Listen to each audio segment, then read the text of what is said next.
Boss Kurt, napanor ko nga pala yung sinend mong clips kagabi habang gamit mo si Valier. Grabe pards, mukhang uminom ka muna ng 3 tasang kape bago maglaro ah. Mainit na mainit ang ulo mo rito sa laning mo. Siyempre naman, Boss AI.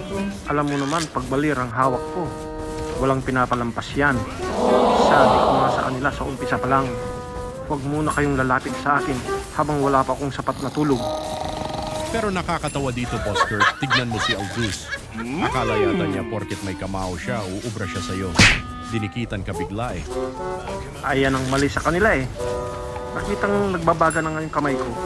Lumapit pa. Kaya heto, saksak ng fireworks. Sunog siya tuloy sa akin. Sabi ko sa kanya, umuwi ka muna sa base nyo at mag-isip-isip.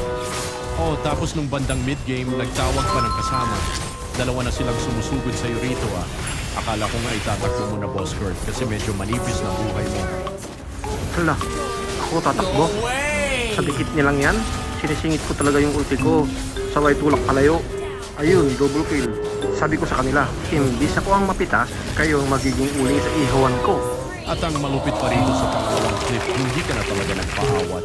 Diretso tulak hanggang sa huling tore nila habang sunog na sunog ang buong squad ng kalaban. Ganyan talaga parts pag nanggigigil na. Inubos ko na silang lahat para wala nang humarang sa pag-push. Wipe out. Basag ang base, sabay lalabas ang victory. Grabe, ibang klase ka talaga mag-Valier, Boss Kurt. Sige na, panalo ka na naman. Basta sa susunod, painumin mo rin ng tubig yung mga kalaban mo para hindi naman masyadong kawawa.